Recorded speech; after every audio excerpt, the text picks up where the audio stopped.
Connected. I'm SJ. I'm AJ. And we the Connected Experience. Hey, bro, what's the Connected Experience? The Connected Experience, where we take two individuals from the same walk of life who went down different paths. We put them in the same room. We connect them in hopes that they do business together and their business grow as a result of that. But y'all know how we've been coming. Lately, we just been coming so different. So we had some big interviews. We interviewed Suge Knight Jr. or Suge Jacob Knight. Yeah. We had Eshawn. Who else we had? We got a Filthy Rockwell, man. Yeah, we got Filthy Rockwell, but that's so fucking nuts that we gonna do that again. We gonna do Filthy again. We was on Crazy Bone Show. We did Chef Max. Chef Max, he do big in the city.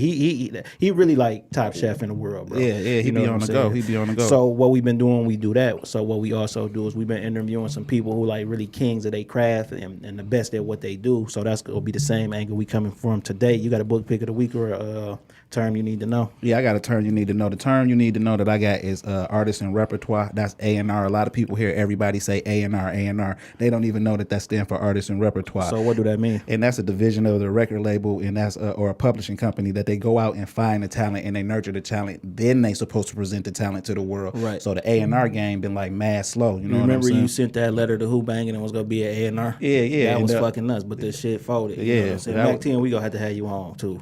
But so I got a book pick of the week. What's your book pick of the week? Episode. It's the CEO Manual by JT the Bigger Figure. Now I got that book a long time ago and it's super old, but it's still relevant. So back when I got it, it was about how to put your music and own your music and get your music in stores. You can do that same thing today and take those same principles from that book and use it with the content, because he heavy on the content. A lot of people don't know he got Trapflix, which was like the hood version of Netflix. People got catalogs on there. So I see that he still used those same principles. If you don't know who JT the Bigger Figure is, he a legend, not just in the Bay, but he helped hone Master P musical skills as far as the business is concerned. He said P came around him and P was older and he was a kid, but P was soaking up the game. He the one told P to put the album covers of what's coming next in your album that's out now. So just check out the CEO Manual. I don't even know if it's still available, but JT always got something popping. So who is our special guest today? Well, today we got some special guests. Y'all probably heard of these people. I'm sure y'all have. Y'all just haven't had the chance to really hear from them. So we got Baby Paul, he in the house, and we also got Supa Emcee. We gonna let them introduce themselves and let people know what they got going on. Yo, what is going up and down and around for everybody in the town? No, I'm just playing. What up, though, y'all? This your boy Supa Emcee, the Immortal. I'm live in the building with my dog, Baby Paul. We live from Detroit with the SJ and the AJ. You know what I'm saying? We working it out, dog. You feel me? We trying to get a payday, dog, each and every day in every way. You know what I'm saying? So, me and Baby Paul, we got a project, you know what I'm saying? That we definitely gonna get into that. So let them. Who was Baby Paul? Yes, sir. What's going on? This This is Baby Paul, aka BpZy, formerly a legendary beat miners, producers for artists like Black Moon, Smith & Wesson, Helter Skelter, the list goes on. It's a blessing to be here in Detroit. Thank you for having me here on the Connected Experience. This is beautiful. And we appreciate that. So let's get into it. So we go bring it full circle, because you said y'all working on a project together, and that's dope, and we want to get into that project. But for our listeners, like Baby Paul, you actually from New York. You said you was part of the Beat Miners. You grew up in... Yes, I was born in Harlem, raised in Brooklyn and Queens. I started my career around 1995 professionally. You know, a little short backstory is that before I made a name for myself as a producer, I used to intern in Long Island City, Queens, you know, not far from Queensbridge, shout out to Nas, a studio called Power Play Studios. Yeah, that's legendary, right? Yeah, and that was a studio where albums were being recorded like Karis One's The Blueprint, Coogee Rap's Wanted Dead or Alive, Eric B. and Rakim's Let the Rhythm Hit 'Em. So I was literally an intern, you know, in sessions for a lot of those albums before I made a name for myself. Okay. So what was family life like? What was your relationship with your parents, and do you have siblings? So how was that? Yes, I have one older sister. She was born in Jamaica. I was born in New York when my mother came in the country, 1970. That's giving my age right there. You know what I'm saying? Yeah.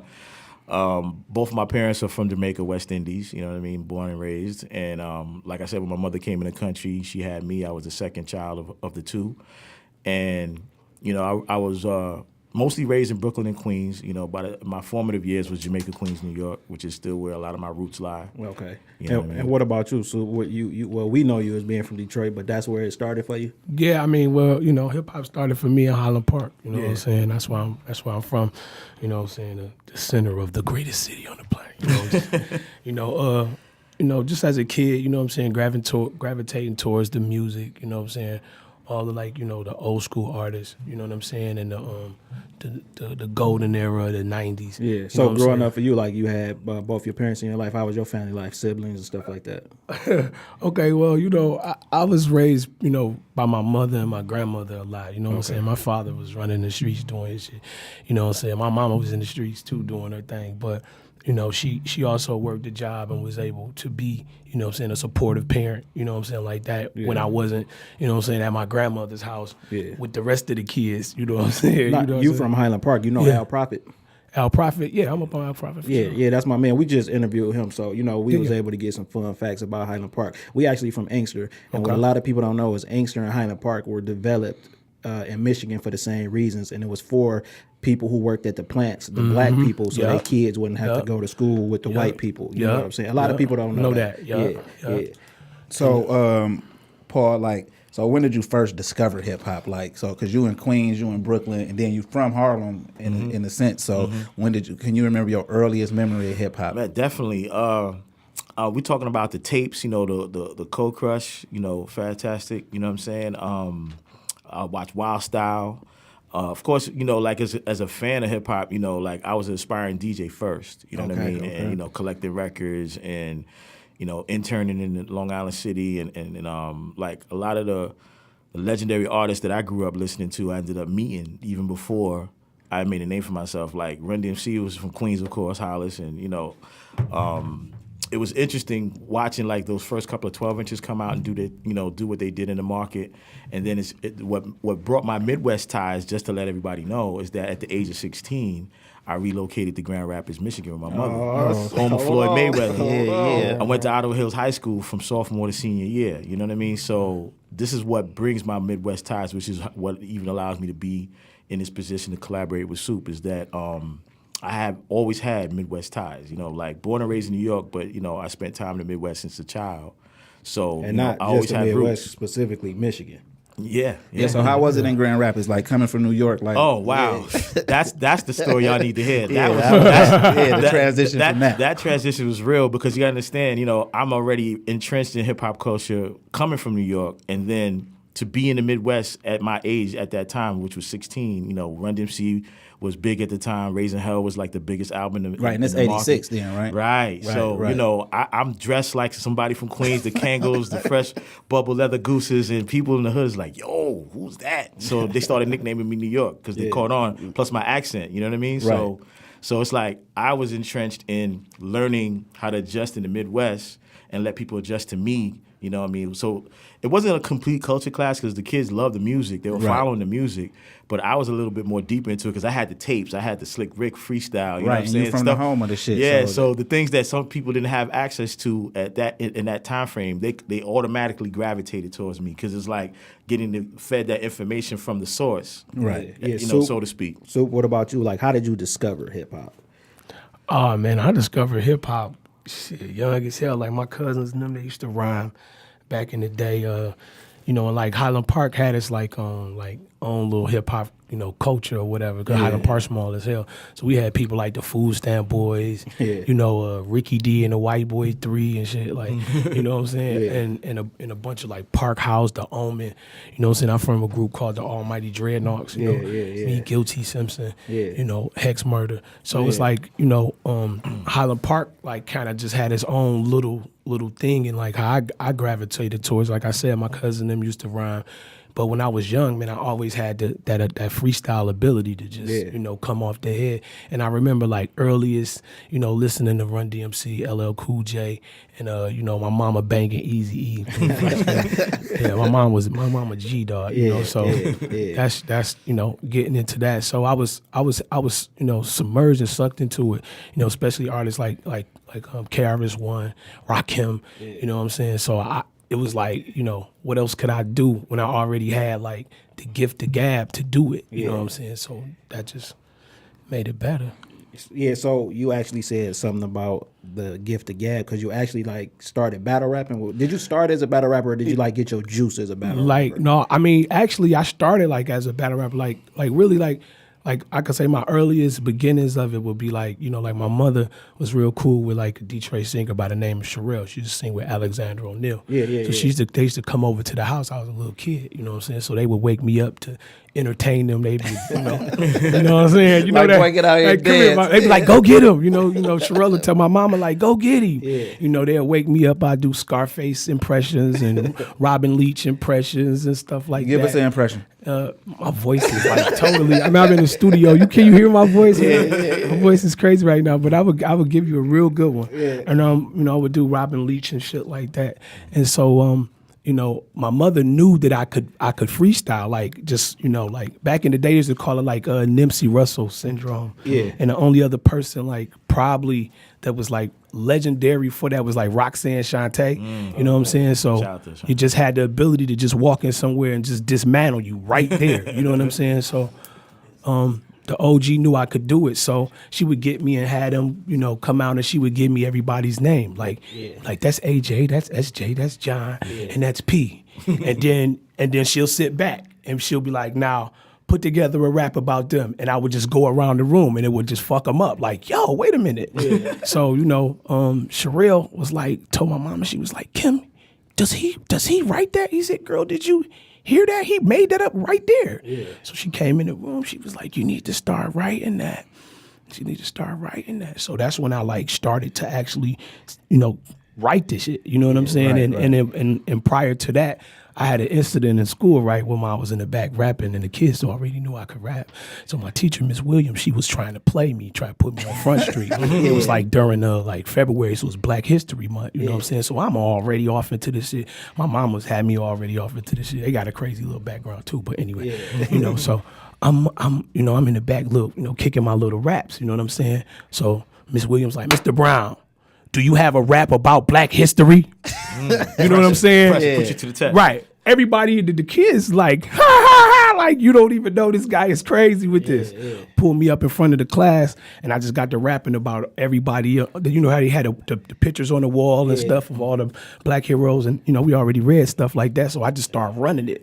Yo, it kept going, so she was like, sit down, you know. Now, I heard you mention the Almighty Dreadnoughts. How did that come about?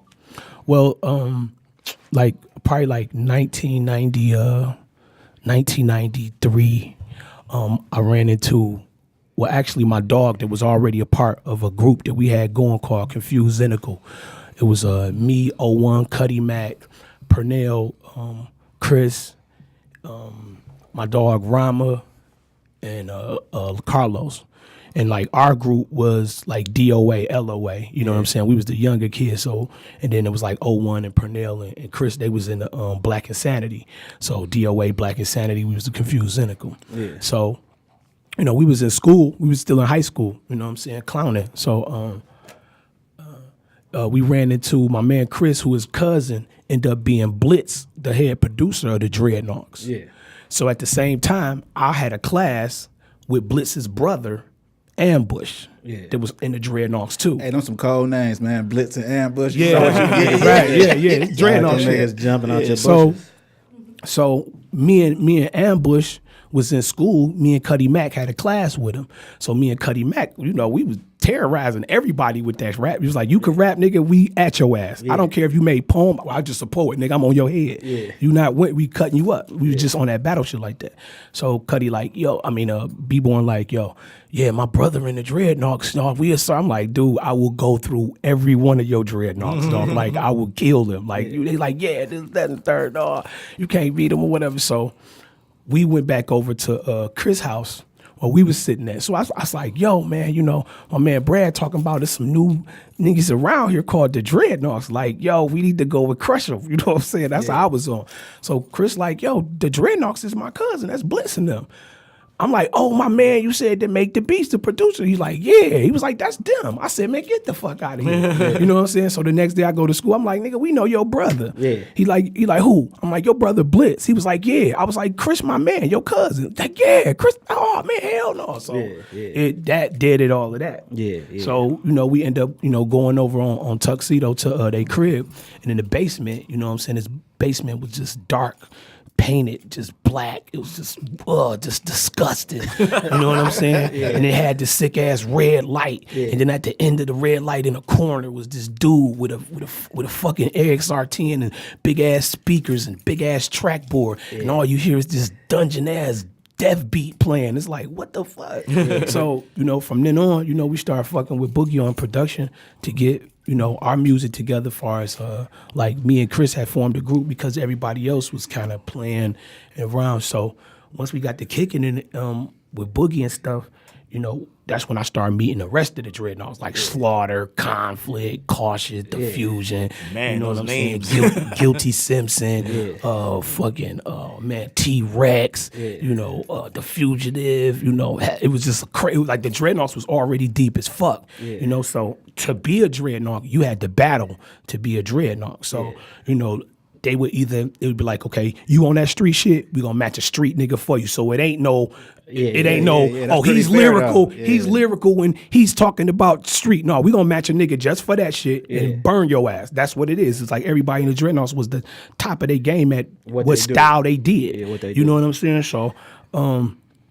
So, the dude I battled to get into the Dreadnoughts, he was the Fugitive. He was like a crazy freestyle nigga. That nigga could freestyle. Yeah. Like, I don't give niggas the credit, like he could freestyle. That nigga could freestyle, but he wasn't me. You feel me? So, we went at it. It was like one day they just came over. It was just the Dreadnoughts. Everybody sat down on one side of the room, cut the mic on, and me and this nigga went at it. Like we went at it. But you feel me? Like Imperial.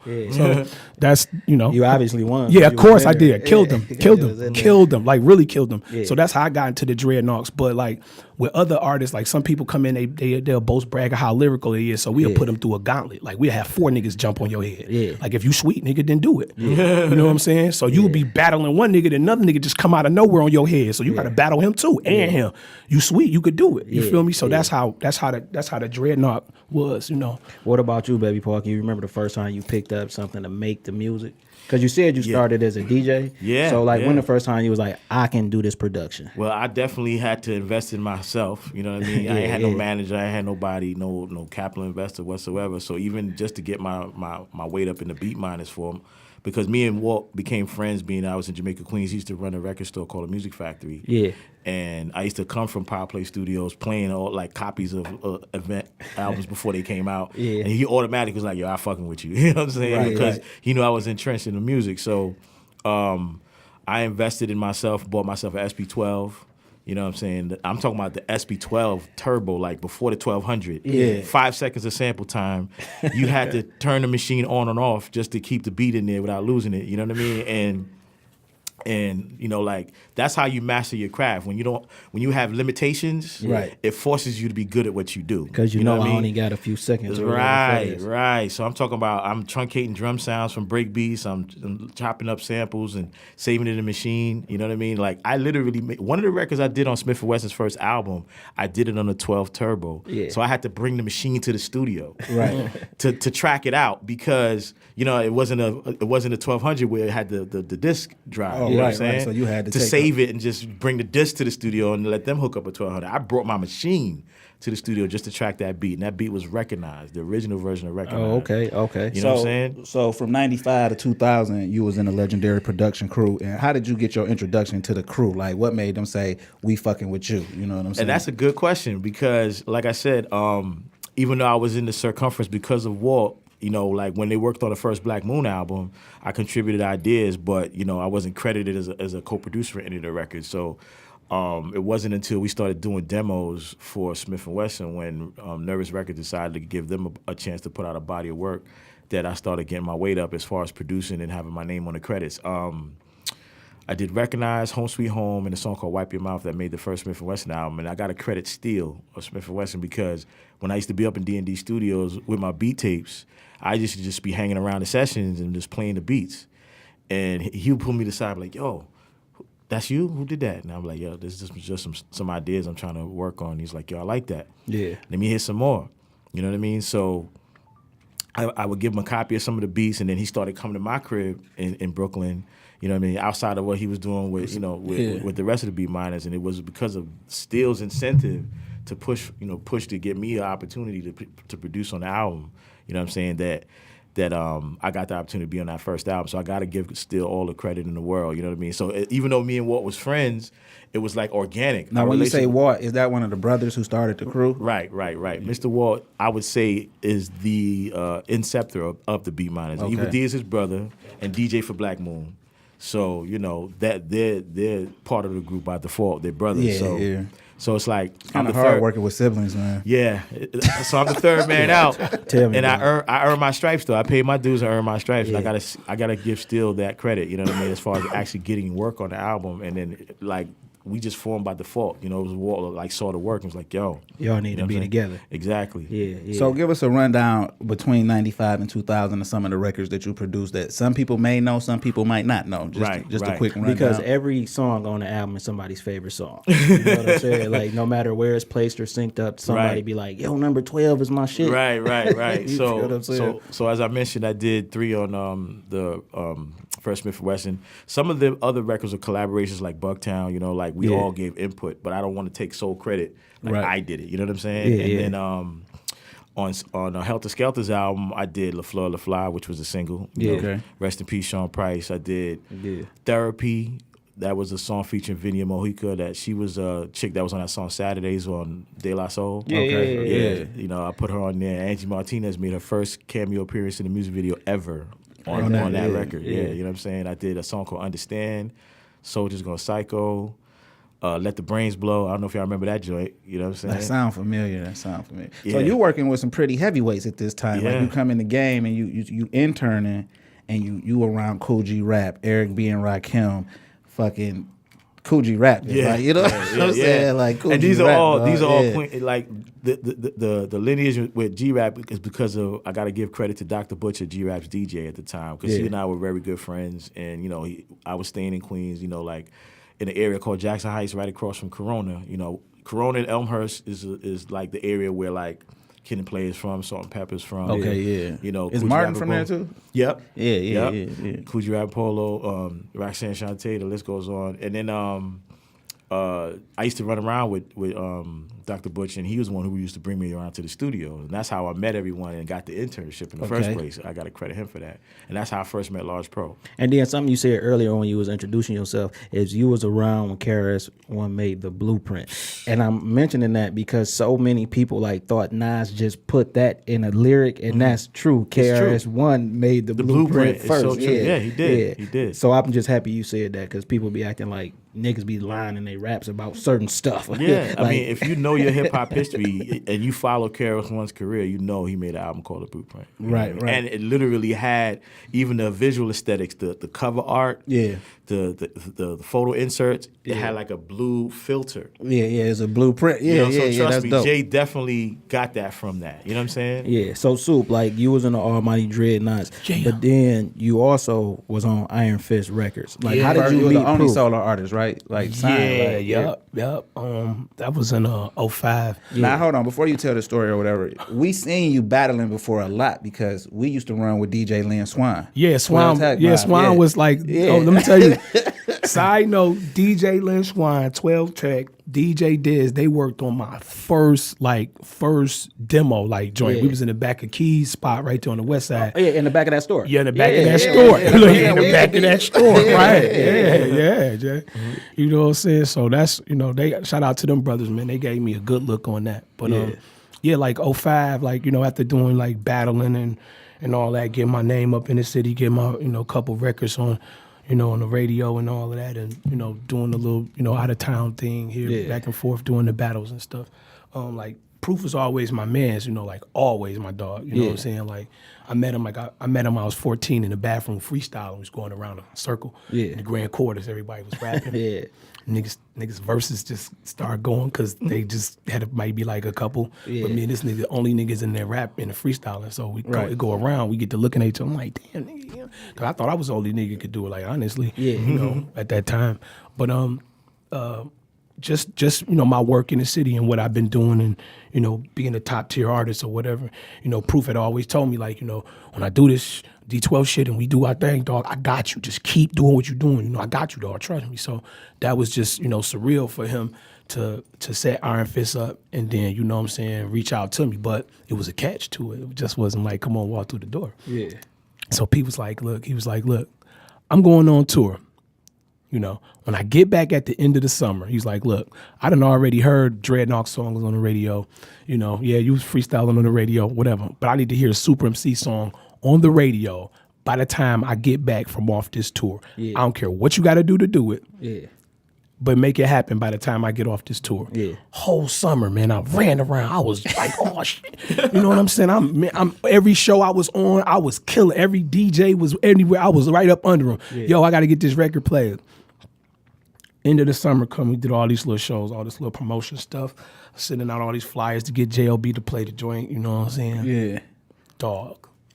Proof got off the plane in Detroit from the end of the tour, right? Gets in the truck. I think one of them came, one of the peeps came and got him in the truck. Soon as he get in the truck, dog, he turns the radio on. And they're playing my shit. Is what's next Saturday? What's next on the menu? Yep. What's next on the menu? DDT. Yep, DDT. Broke a lot of records, man. DDT, dog. Listen, I love DDT, man. Listen. He show a lot of love. Soon as he got off the plane, went through the little check and all that, baggage problems, got all there, bam. Soon as he get in there, boom, heard my shit. So I'm on the block. We out there just chilling and stuff, blah blah blah. So. I have a rad. My rad was wrecked at that. I be wrecking cars. My rad was wrecked at that time. So my dog and them up the street like, Soup, nigga, they playing you on the radio. Like, nigga, they playing you. Your shit is on the radio right now. So we got to run up the street to hear the nigga car and shit, So I'm like, yo, Ma, cut it on. I'm like, they banging my shit. Like, cut it on. So she going in the house trying to cut the shit. Reception bold as fuck. Like, damn, we can't win for shit. So I could hear we run up the street, you hear the record, then the record go off. You know what I'm saying? Crazy. Like, they like, nigga, they banging. Now listen, at the so time, crazy. you don't even know that Proof heard it. Right. I don't even know that Proof heard it. I'm about to tell you. I'm like, stop mid of the block, the whole block like, yeah, nigga, they played your shit, woo. I ain't hear the shit, but still, the whole block, it was banging it, Yeah. So, nigga, I walked back down to the house. I'm like, damn. So my man pull up. He's like, yo, nigga, you got one of them CDs of that shit? I'm like, yeah, because I just went and got some on the spindle. Yeah. So I came out, I sold it for about $3, you know what I'm saying? Right. So, dude, I'm standing there. So as soon as I walk on the porch, truck pull up. Yo, nigga. Turn around, it's Proof hanging out the fucking truck. Nigga, that's what I'm talking about. What the fuck I'm talking about? He jump out the truck, what the fuck? So everybody looking like, wait a minute. That's that nigga Proof from D12. Yeah. He like, yeah, nigga, that's the fuck I'm talking about. What you doing? What you doing right now? I was like, shit, P. My mama like, yeah, Proof, that's what I'm talking about. she on the porch like, yeah, nigga, that's what I'm talking about. He's like, what's up, Mama Brown? What's up, Mama Brown? He's like, nothing, chilling, baby. What y'all about to do? She said, we out of here. He out of here. So I'm like, I'm out. He's like, nigga, get in the truck. We got in the truck, nigga, with hanging out that night, like clowning. And it was on from Pop. It was on. Yeah, so it was I remember Iron Fist being on Shade 45. Was you there? When they was on Shade 45? No, I wasn't there when they was on Shade 45. I remember they played our stuff on Shade 45. I said when they was up there, them niggas, Proof was going nuts. No, I wasn't up there. Proof. I remember Proof rapping. He was going nuts. And what's my baby name? Mo Dirty. Yeah. I know Mo Dirty. No, I wasn't there when they was up there. We was like, we did the Friday Night Cypher with Sugar Ray and the Hype Squad. That was the Hype Squad. Yeah, we was up there one night, man. Proof had just came from M Wed and he was dressed in the tux and shit. You know what I'm saying, with the ball cap on. I remember the pictures of that. He walked in the door because we was already going up there. We didn't know that Proof was going to even make it. They was doing that. So see, we getting ready. We chopping it up, talking about what Iron Fist about to do and how we moving and stuff. And Next thing you know, they like, y'all ready? You like, yeah, let's go in. Then here go Proof come in with the tux. Like, yeah, hold on, shit don't start until I get here. Yeah. So then we go in and have a ball. But That's dope. That's dope. That's some great memories. So, what made you separate from the Beat Miners? Like, was it a bad fallout? Something you want to talk about? If that's the case, I definitely want to share it. But the best part about the fact that we're still cool to this day, it was more business than personal. I didn't have like a personal discrepancy. They didn't owe me no money. It was no internal like drama with a chick or a family or anything like that. The normal. It was stuff, mostly for me. It was a business decision, and I'll explain because. Around 2000, we did a deal with Raucous Records to do a producer album. The album's called Brace for Impact. And y'all had promo running for that? I'm saying again? Was it promo running for that, like in the magazines or something? I feel like I heard that. A little bit. Yeah, okay. A little bit. In the source or something? Yeah. Yeah, okay. Yeah. So basically, we recorded this album over the scope of almost a year, right? Did all of it in D&D Studios. We had features on there like Exhibit, Karen Wheeler, Talib Kweli, man, it's vague in my head, but just look it up, Brace for Impact. It was a producer album, all of us.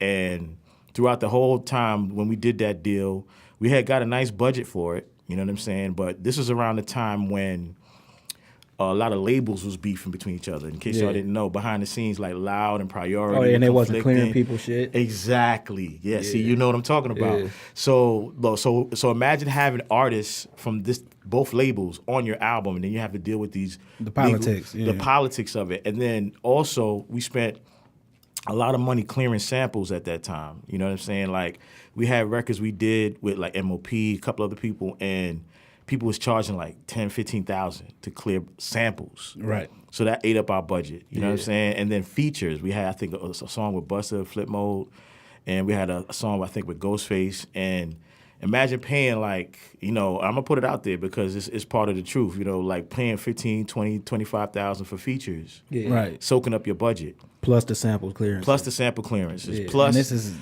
if you want to market a single, you're dealing with label clearance issues. Yeah. Right. So let's say you paid for this feature, you paid for this sample clearance, and now they telling you can't put it out. That's what I really dislike about the music industry because, okay, just like you said, we already paid you for the feature. Mm-hmm. Then we don't even know if we can put it out. And y'all go try to really rape us now because y'all like, well, let me hear it. Mm-hmm. Oh no, or let us get some ownership somebody in about it. to come out, so they don't want to push it out. Yeah, that's right. That's the Jewish part of it. Yeah. so it got really deep, and Raucous, they because they have the independent mind, but they had major distribution. I think they were with Priority at the time, so that part of it led to the politics because like Raucous is kind of in bed with Priority, and now we got records by artists on Loud, which is like our folk. This is like these personally, all these know. Our folk. Yeah. Fuck, the politics, labels, but the business of it comes in the way. You know what I mean? And then imagine working on an album for like a year, and that's your commitment. Nothing else. In and out of studio every couple of days, working on this album. No income. Got a small advance off the album in the beginning, working a year, no other income. You know what I'm saying? So you start to feel the pressure of like, all right, I got to do things to eat while I'm doing this project. So I started working on a few other records here and there. You know what I mean? I got the opportunity to work with Nas on Stillmatic. Got the opportunity to work with Fat Joe and Clue on something and it was one of those things where I was like, I want to fulfill my commitment to this album, but I'm not happy. You know what I mean? And it's like, again, the sibling thing that y'all mentioned earlier. It's like I got caught between. You know what I'm saying? When in terms of who cares about whose well-being. You know what I'm saying? It's like they were focused on making sure they were afloat, while I'm in the middle trying to be a committed part of this group and this I gotta project. stay afloat too. I got a family. Yeah. Even if I don't, I got a So lifestyle. it's one of those things where it's like, all right, I'm gonna see this through, but because the business is not right, Raucous is not seeing what we're trying to do, and then because of all the money spent, they limited how much they put into marketing. Yeah. So we did like a little press, photo shoots. We didn't have a budget to do an actual video for the single. Right. So they did some radio promo and that was it. I think we did like 8,000 units that first week. Yeah, and that's when first week sales counted. So I was just drained, and I just was like, yo, I can't do this. You know what I mean? I gotta focus on Baby Paul. You know what I'm saying? Yeah. Like I felt like for everything we did, from the stuff we did with Duck Down all the way up to that project, I felt like for me as a grown man in this business and looking at this as a career, I have to stand on my own too. Right. So you say you work with Nas and you did Destroy and Rebuild because Yes, sir. Stillmatic was the comeback album, and that song was a big part of that album. Bro, can I tell you something? Yeah. That year from 2000 to 2001, it changed my life. Yeah. Now, when working with Nas on that project, because it was set up to be like the comeback album, and it had like records like Ether and Destroy and Rebuild, you had to keep quiet, right? That you was working with him. Actually, it's weird because you got to remember the power of the internet then wasn't what it is now. Right, there was yeah. there was no Instagram to go live while you recording with Nas. Like Yeah. it was none of that. This is around 2001. Yes, we had the internet, but it wasn't like it is now. Like it is now. Especially with social media, like you don't miss anything if a person chooses to share, unless people tell you. You know what I mean? So I can say that was the furthest thing from my mind. I didn't even take any pictures with him in the studio. Right, because you here to work. Yeah, you here to work. Plus I didn't want to come across as fanboy, like, yo, Yeah. Can you know what I mean? Like I was just that focused might on have the work. ruined it, yeah. Like I just want to deliver, make sure this is crazy. Now, when you did that beat, did he tell you the idea, or you walked in there with that? That's a good question. Initially, when I submitted the music, the A&R at the time, because you mentioned A&Rs earlier, the guy named Lenny Nicholson, who's also behind A. Marie and other people at Sony. Okay. He was A&R for the project, and when I submitted the music, Nas did some recording in the Bahamas of some of the songs. So he started the vocals in the Bahamas. So when I got the call that I placed the record and to finish it, we finished the record in Times Square at a studio called Right Track Studios. So I got the call and he was there. We kicked it. He was like, yo, I hope you can handle this. You know what I mean? Because, I'm a producer. I'm excited, but then I'm also like, I got an ego. I want a single. I want a hit record. You know what I'm saying? Like, come on, man. I'm trying to win. So when he played the record and he was going at everybody, I was like, oh, damn, it's a diss record. But he was killing it. You know what I'm saying? So he asked me what I thought, and I said, this is dope. I said, can I make a suggestion, though? Because truth be told, the end, after, the last chorus, that whole outro where he's talking, he was talking reckless. He was on his pocket him up. It would have been Pusha T Drake version then. You know what I'm saying? Like I heard that though. I heard he was going like real nuts. And Yeah. so you the person who told him like, yo, cut that shit out. Yeah, I didn't even say it like that, but I was just like, can I make a suggestion? Because the concept is destroy and rebuild, you can speak on that, but you don't necessarily have to, go so hard, you know what I'm saying, in terms of like snapping on people, you know what I mean? Like make it a way where, you speak in your piece, but you're leaving it open to you know what I'm saying? rebuild. Yeah, exactly. And Now- he did the suggestion and, he did it. And then the rest was the mix. And I mixed that record like it was the first record I ever made. You know what I'm saying? So seeing KRS-One work, right? And then you come and you fucking with Nas and you do the Destroy and Rebuild, and it's the bridge is over. That's what it really is. Like, Like, did that thought cross your mind? Like, It's I done so worked funny. with I'm watching KRS-One as a, as an intern now. Years Alpha later. and Omega places. Yeah. That's why I believe in divine order, because it's so weird. Like to this day, KRS-One eats off that record. He gets 33% of the publishing because of that hook. Mind you, the beat, I didn't sample anything. You know what I'm saying? That's all played, composed music. But because of the chorus, you know what I'm saying? Right. That's like a lyrical reference. Right, So right. with that being said, he gets a piece of the publishing. So that was my paying it forward to KRS-One. Has he ever You're told you welcome. thank you? You know what I'm saying? I hadn't seen Kara since then. You know what I'm saying? We hadn't crossed paths over the years since then. One more thing about this record. Since it had like so much controversy, did any of them niggas try to run up on you, or they just felt like but interestingly enough, people called me to do diss records to respond, and I turned it down. Shout out to Cormega, because I did work with Cormega after that. He wanted to do a diss record. I like Nature Mega. approached me to do a diss record. They all approached me except for P, of course. You know what I'm so saying? they tried to take a different approach. Like, Yeah. we're gonna run up on you. We can. It's work it's together. funny because it's like, because I come from Queens and Brooklyn and everybody know me, it's like one of those things where, we're not going to touch him. He an OG homie too. Right, You know what I yeah, mean? he got a lot of pull And they out understand here. I'm a producer. I'm not the one that's choosing these lyrics. Yeah, but people But be that's doing how some they weird use things. you. Yeah. That's how they use you, because it's like, oh yeah? All right, that's my man who did that joint. Let me get him to do a record to answer you. And I was like, nope, not doing that. Then that would have been different, because I could see where like somebody would actually have a bigger problem with that. You know Right. what I'm saying? Like if I was thirsty, you know what I'm saying, for attention, I could have did that, and it would have definitely burnt my relationship with Nas. You see what I'm Right, saying? right. So, and I got the opportunity to work with him again after that. So I was thinking on the bigger picture. Like, no, I'm just focusing on the business. Y'all deal with all the, you know. Oh, so what did you work with him on after that? I did the Essence with him and AZ. Okay, yeah. Yeah, that's my shit too. Yeah. So and they said you work with AZ on here too. Yeah. So, Soup, you work with Jay Dilla. Is this Well, before? no, I didn't get a chance to work with Jay Dilla. Like I met him a couple times. I didn't really know Dilla like that. Like Proof was my man's. Yeah. You know what I'm saying? That's who I ran with a lot. But my dog Guilty Simpson ran with Dilla. You know what I'm saying? Like I ran with Proof. You know what I'm saying? So that was like, you know, Cruise. Yeah. You know, so like I got a chance. I got a chance to be blessed to work on the Rebirth of Detroit album. You know, so that was through my Dukes, and just like I said, like the work that I've been putting in, like I was winning awards and stuff and all that, and just just my standing in the community as an artist, and you know what I'm saying, and what I'm about, and just how I conduct myself. So I got blessed to be on that record, and I was like one of those Dilla beats that like was like a gem, you know what I'm saying? That was like one of them boys that they looked up under the Dilla mat and was like, oh shit, we got one. we got. Did you see that? Oh man! So That's dope. when we got on there, they, you know, that record like really boost, you know what I'm saying, like, you know, stuff in my career, like being on the 8 Mile stuff with the Eminem scene, like that did a lot for me, you know what I'm saying, and that probably was like another catalyst for me signing with Proof as well. Yeah. You know Oh, what so I'm that saying? was you got in that on your own or because you were signed with Proof? No, the Oh, 8 yeah, Mile. what I The mean, yeah. the 8 Mile was just, you know, us. Like how that happened was we all went down there to, you know, read for lines. Like I read for Jimmy Rabbit part. Like I read for him. I did. Like honestly, you know what I'm saying. So that would have been crazy.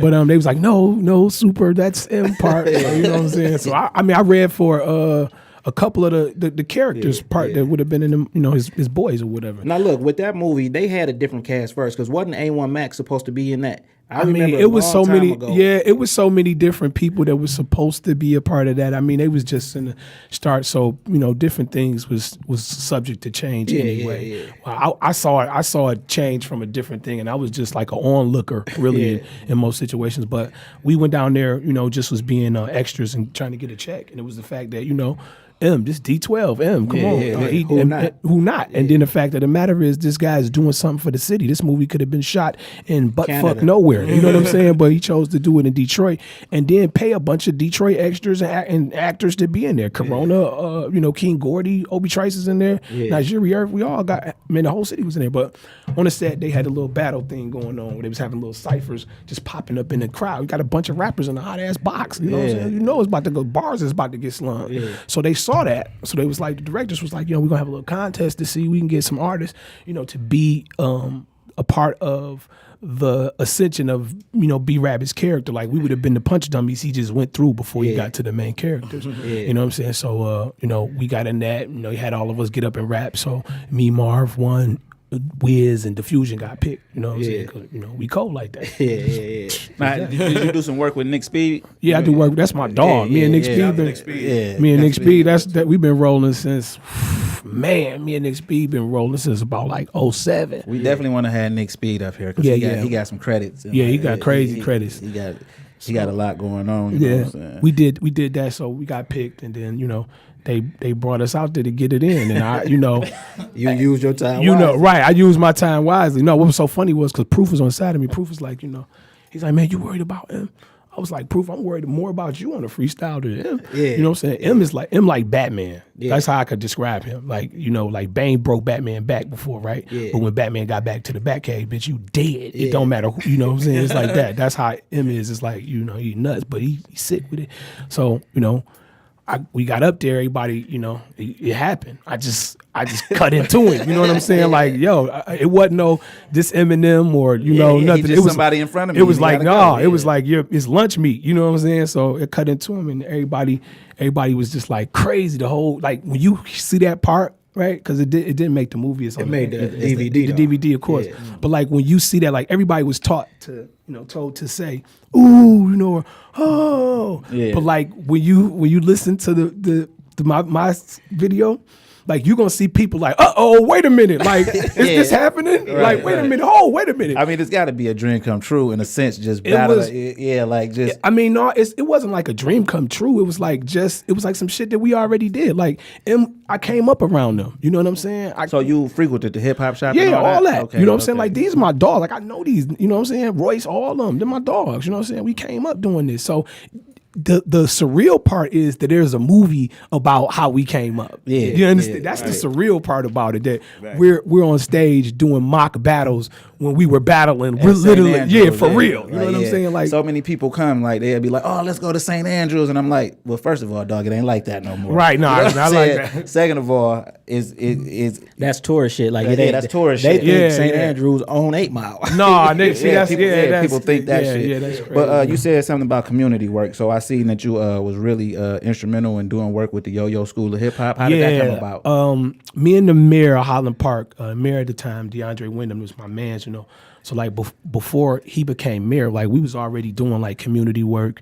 My brother's keeper, my sister's keeper, different organizations like that. You know, the holidays come around, we delivering turkeys and stuff. You know, we doing stuff for, you know, the community. I mean, people in the community that's less fortunate than us. You know what I'm saying? Right. So, you know, every year we was doing this before he became mayor.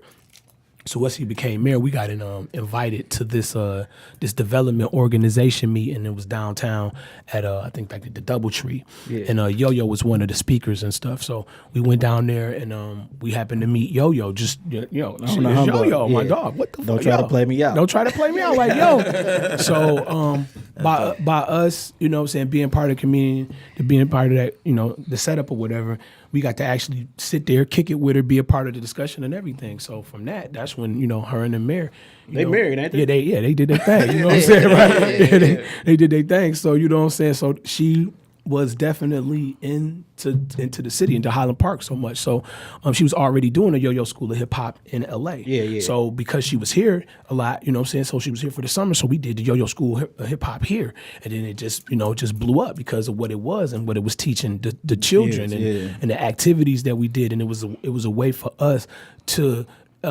aid what hip hop is lacking to me, because we got a bunch of kids that are fluently with the social media. They know what's going on in the music, but they really don't have that history of where it really came from or how it developed into what they listening to now. So when you got a person like Yo-Yo, somebody that they can almost identify because someone was like, yeah, I think I do know her, but their parents know who she is. So when they going home, they getting, yo, that's Yo-Yo from blah, blah, blah, and they bringing it up, and so they getting the knowledge, and then what we were teaching them about hip hop. You know what I'm saying? That's what was so good.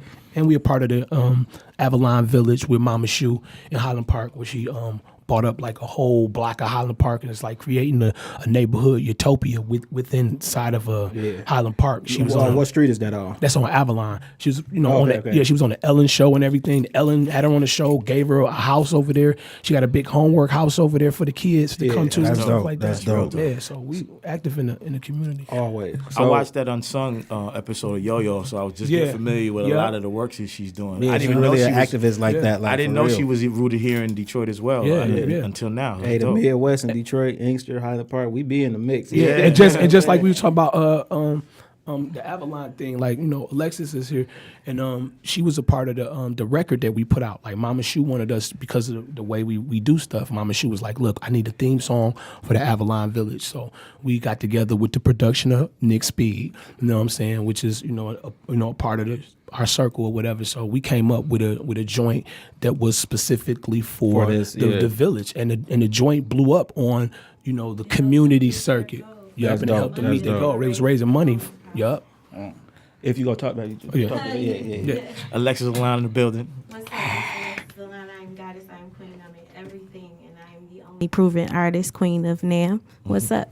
How y'all doing? Queen Thank of you what? for having What me. did you say? NAM, New Age Millennium, is our Okay. group. Me, Nick Speed, and Soup coming out with a project. That's dope. soon. That's dope. when that's gonna be out? Oh, well, you said so. Yeah, Soon. man. Oh, yeah, we man, gonna drop it on you like a surprise. We dropping a whole bunch of stuff on you like a surprise. Well, we waiting for it now, so it ain't no surprise. Yeah, that, like, all we doing is, like, man, like, we've been working for, like when Lex got here, we was working for the last couple years. So, like, a lot of these joints is like joints we was just cutting and cutting and cutting and cutting and cutting. So they was just stockpiled. So, you know, Iconic Management and Titan is just like really basically dividing what's gonna be coming out, what's gonna be over here. what's Okay. gonna be over here. So, Baby Paul, you actually out here working for a reason. What are you working on out here currently? Actually, I'm collaborating with Supa Emcee and Alexis Salon and Iconic Management and Titan Records and Let's Proven go. Records and my company DOE, Divine Entertainment, distributed by E1 Music, Say that. on a body of work called XrossRoads, Crossroads. where Queens meets Detroit. Let's go. Okay. And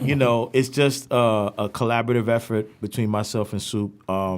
It's a blessing because, like I said, being that I have Midwest roots, even though I'm born and raised from New York, this is the first time I get to, plant my musical staple in the city, and the state of Michigan, and do a body of work with someone that has the type of lineage that I have. Right. You know what I mean? Coming from his circle in Detroit within hip hop culture, and me coming from my circle within New York hip hop culture. And it's amazing because as he was sharing the stuff about Eminem and what he did with 8 Mile, I look back at the fact that Eminem's first record Was on Ruckus, wasn't it? was on Ruckus Records, produced by the Beatminers, a song called Any Man, Yeah. Any man. before Dr. Dre. And that's again like everything coming full circle for you. Yeah, You this feel is what I'm Alpha and saying? Omega places. So, no, I got a question about Rockets because a lot of people think this. They were they black owned, no, they weren't. and people always just thought that because of the acts that they produced that they was Yeah, black. it was 2 owned. Jewish cats. Yeah, Brian yeah. Bratter and Jeremiah. I know them very well. Yeah. No, because people always like they black owned. I'm like, And no, bro. it was co-financed by Rupert Murdoch Yeah, of wow, Fox. Fox. Wow. Yes, just so you know. So they were college friends. That's the type of,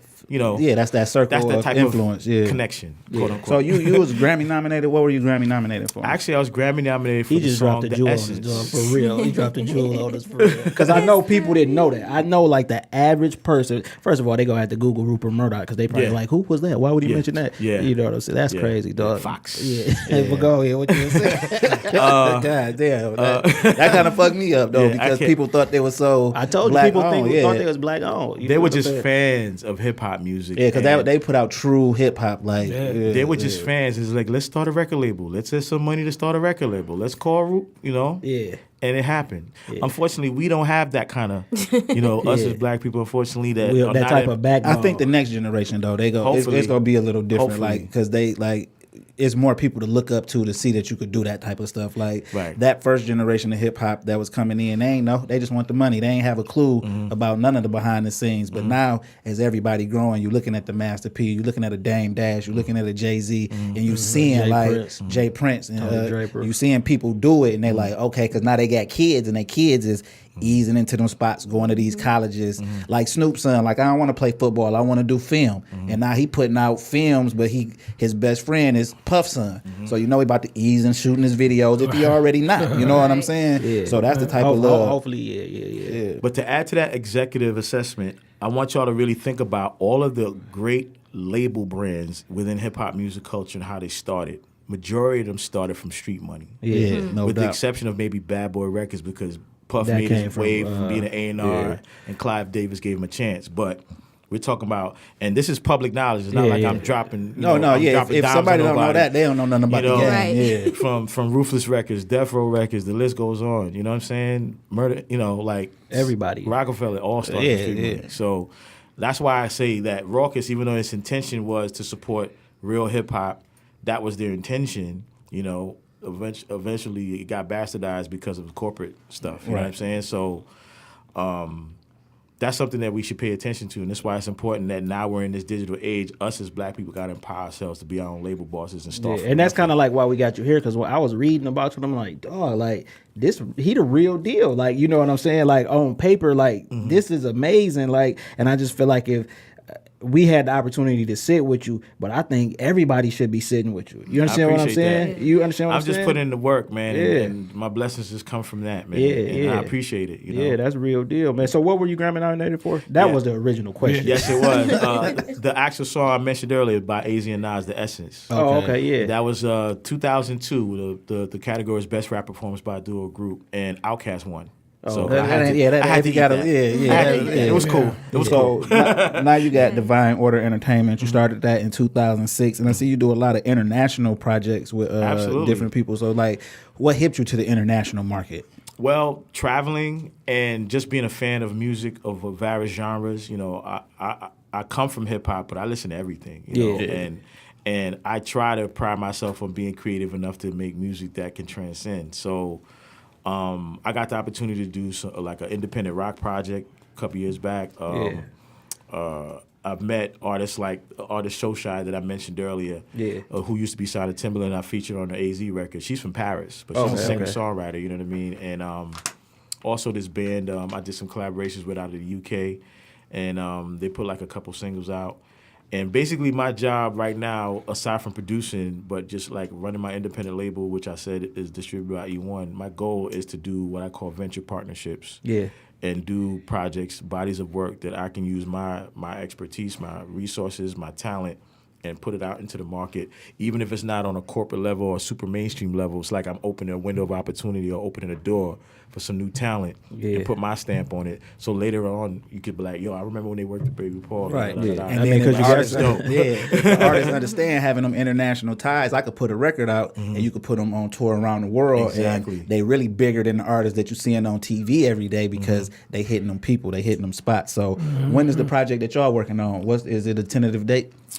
Or a time frame? The time frame, we've been working since what? It's been about we started in the spring. You know, like when we first linked up, and then I had to go back to New York to do some other business. Now, when y'all first linked up, was that y'all first time initially meeting each other, or y'all had this? So what made you pick Supa? Well, actually, it's interesting because shout out to Iconic Management. You know, he contacted me through one of their mutual acquaintances, and someone that I'm familiar with, and they said, "Yo, get with Baby Paul." So they reached out to me. Okay. You know what I'm saying? And I was actually in Grand Rapids at the time, looking after my mother because she's retired and dealing with some health concerns. And I'll do my studio work from there when I'm not in New York. So I sent them an invite to come link up with me, and they came out to Grand Rapids. We sat down. I had gave him a couple of tracks, you know, just through the email originally, and he started writing and referencing some ideas, and then we just sat down and bonded, like just talking about our careers, our history, shared passion for music, and real nigga shit, real nigga shit, real nigga shit. You know what I'm saying? That's all. And you know, Soup made it clear to me. He's like, yo, I don't just want beats from you, man. I want to build a working relationship with you. I want to be a part of your movement. And I like that. You know what I'm saying? Because sometimes you meet artists and it's just business. It's like, yo, I love your work. I want to do a track with you. Then you meet people who actually understand your movement, understand your wave, respect your work, and want to do like more of a building working relationship, a body of work. So I was all for it. You know what I'm saying? And when you work like that produced the best music because y'all start to see each other on a different type of level. Like something that hurt you might hurt him now because y'all so close. So y'all can go in there and create instead of, oh, I made this beat Thursday. Let me send it to 5 different artists. Whoever sent the best track. Because you could, to me, I could tell when producers are really producing the records. You know what I'm saying? Because we used to be in the music and we like, bro, no, we hear something that somebody do, but we don't want nothing by no email or none of that. You got to create a beat for us because we used to like to co-produce it too. Like, so you would do the beat and I'd be like, turn that down. You know, we was getting our puff on, but that little part made a lot of sense once people heard the record back. That only come from working with a Lynn Swan or Art Forrest. You working around all these great, so your ears start to be different. You like, okay, turn that guitar up a little bit, only on that part, and that be the part that motherfuckers like, oh, when he turned the guitar up, that motherfuckers don't understand. If you just sending it back and forth, you might not catch that. You know what I'm saying? And just developing records and ideas and finding the right voices to fit. You know what I'm saying? Whether it's a chorus or background vocal, whatever. Like we got to like just to like when you hear somebody's name and then you do your research on them. So I through our mutual acquaintance, you know what I'm saying, my dog T Cal and them. So I called T Cal. I'm like, yo, I called Nick. I say, yo, Nick, they were fun with people, huh? Like, yeah. I'm like, man, yo, this nigga got crazy credits. Like, yo, man, what's up, man? Like, this nigga is crazy. Like, So Nick was like, yeah, they was fucking with him. I'm like, well, what happened? Like, he was like, they was doing their thing. I don't know. You got to call T Cal. You know what I'm saying? Give me that nigga number right now. You know what I'm saying? I called T Cal. I'm like, T Cal, on the phone. You like, what up? I'm like, yo, man, I'm from with B Paul. He was like, yo, man, that nigga A1, like off the rip. You know what I'm saying? Right. You know. So when he got to really just talking about the situation, and I was like, "Yo, bro, well, why y'all shit ain't come out?" He was like, "Man, we was bullshit. I ain't gonna even lie to you, Sue." But he was like, "You know what?" He's like, "Ain't no love. You know, I love B Paul. B Paul got love for me." He's like, "But I know you gonna kill that shit." He's like, "I know y'all gonna be fooling." So from that, you know, once, you know, talking to my daughters and they telling me how nice of a dude this guy is, you know what I'm saying? So upon meeting him, I'm expecting to meet this nice dude, you know what I'm saying? I'm meeting Right, him, you already coming in. yeah, with yeah, I'm good coming energy. in there with Yeah. good energy. So actually to sit down and kick it with the man and then see, you know, everything's matching up. You know what I'm saying? Right. And a lot more that they don't even know is coming out to me. So Yeah. when you sitting around and you getting that vibe, and then what he's coming with is like, yo, man, this is right. You know what I'm Right. saying? It's just a feeling. It's just It's a feeling. time. It's It's time. right. It's So, timing. Yeah. like I told him, I was like, man, you know, look, dog, we not no funny motherfuckers, dog. Yeah. You know what I'm saying? We ain't just fly by night with this shit. You know what I'm saying? Put that work in, yeah. Right. You know what I'm saying? We ain't just trying to come in and say, yo, we got a baby Paul beat, ha ha ha, and jump around and, you know, We got a project. Fuck yeah, with I'm seeing, you know what I'm saying, a whole another place to be at. You Right. know, with this movement and with this form and how we moving. And then like when I played the records for him, like the first record we played for him was like One More Try. One More Try with featuring Alexis Salon. So when we played the record for him, you know, he was like, hold up. First of all, I like this beat. He's like, yo, okay, yeah, this producer aspect. I like this beat. Then the hook hit him. Okay, shit. Okay, who is old girl singing? Like, oh Right. shit. Okay, all right. Now your producer clicking. Yeah, You like, he I can clicked. hear We her on sitting this. there. I can hear her on. Yeah, we sit, yeah. Me and Iconic over there sitting like, yo, okay, like, okay, he likes it. fucking with it. Okay, all right, you know, that's one step. We got the cha-cha going on. You know what I'm saying? Let's get a get little the spin. salsa going Let's on. get the spin with it. You know, so you know the verses kick in, and you know we talking to him too. So he talking to us, but he blocking us out. It's Listening like to the he got to, you know how you have one of those blinders on. Like, yeah, I hear y'all, but I'm trying to listen to I'm this trying to verse. listen to Right, this. but you deferring on you because you trying to see if he listening to the music. Right. You Yeah, feel me? yeah. So he listened to it. So after he was like, you know what? Yeah, we could work. You know what I'm saying? Like That's we a can beautiful work, thing, dog. man. Because that's a beautiful thing. And he interviewed us that night, put us on his radio show. Yeah, because I spent do the a record, radio show at the FM station also, Grand Rapids. spent the Oh, we record. gonna have to come up there. Yeah. What station? 97.3 FM. Okay. Spent the record back to back, baby. Yeah. Every Saturday, Untouchables Radio. Yep. Okay, yeah. We gonna get the information for that. Yeah. I mean, well, you could you just gave it out. Yeah, you know what I'm saying? I'm saying personally, though, so we can come up here and talk Yeah, about our definitely, show. definitely. Okay, so people normally ask producers, MCs, they top 5 rappers or whatever. I'm gonna ask you this. Yo, if you could make an EP out of every song that you ever produced, your top would be on 7, there? what would be on there? Out of everything you ever produced.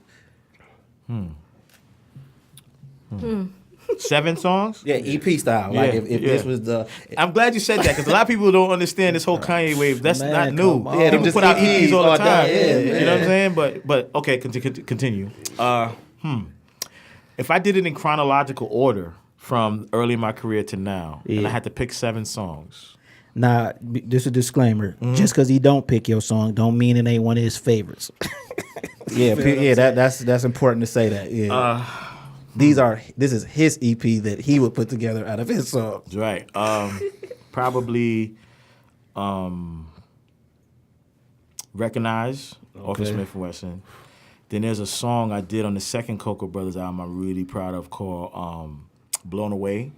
It's Tech and Steel featuring Buckshot. How that hook go? He flipped the Tupac. Losing my mind. Yeah. See, I got this like old radio, like this old station I be listening to. I think that be on there, man. You feel what I'm saying? Yeah, it's called Blown Away. If y'all missed it, it's on the Cocoa Brothers album, Rude Awakening, when they were forced to change their name from Smith & Wesson because the gun company threatened to sue them. Okay. They settled that years later so that they can continue working at Smith & Oh yeah, Wesson. that's free promo. You know Yeah. what I'm saying? They like, oh yeah, call y'all Smith & Wesson in the black community. So that's 2 right there. I gotta fast forward because I wanted to be diverse, not just the same artist. So Yeah. probably Fat Joe, My World featuring Big Pun. Yeah. That's one of JJ's Classic. favorites. Wow. Destroying Bill. Yeah. That's what, 4? That's 3 or 4. That's 4. That's 4. The Essence, that's 5. These last 2, man. These Last two. Because the reason I'm gonna tell you why I asked you this though. But after you pick your last 2. All right. Gosh. There's a song I did with Pharoah Monch, Liven It Up. Yeah. That was on Next Friday soundtrack. It was actually intended, back when I was signed to Raucous, it was intended to be on Internal Affairs, Pharoah's first album. Yeah. But the music, the beat, I guess the record stood out so much, he was like, I'm not going to put it on the album. So Raucous was like, That's the put it on priority effect. That's dealing with priorities. So because Next Friday was on priority, it's like, yo, we're going to put it on the Next Friday soundtrack. I make more money off of that soundtrack than if it was on Pharoah's album. Yeah. Salute, love Pharoah. We still eating off of it though, so it's both our records. So. All right, this your last record. I'm gonna have to pick something brand new. That's cool. That's cool. You know what I'm saying? I'm gonna have to pick. Y'all hearing about this first? A song called "Blessings." Yeah. Featuring Supa Emcee. Okay, so now we got something. Nice. Okay, now the reason I asked you that is because that was just a way of you running down your credits and you being able to pick what you like to do, and now people go hear that and they go back and they go realize that they've been fucking with you for so long and they Ain't even know. Yeah. You know what I'm saying? They Ain't even know. realize that they've been fucking with you for so long Right. and ain't even know. Right. So that's why I asked you that. And not a lot of producers. I mean, a lot of people produce, but those are all strong records. You know Appreciate what I'm saying? it. Those are all strong records. Appreciate it. So before we get up out of here, we go this way. Just go ahead and get y'all social media. Let people know where they can find y'all, what y'all got looking coming up. This is your girl, Alexis Alon, ALEXISALLON, Team Titan Records. We iconic management, Proven Records, on all social media. Also, you can check my website, www.alexisalon.wix.com/Alon. You can see show dates, all of that. We got a show coming up July 7th at the Club Above in Ann Arbor.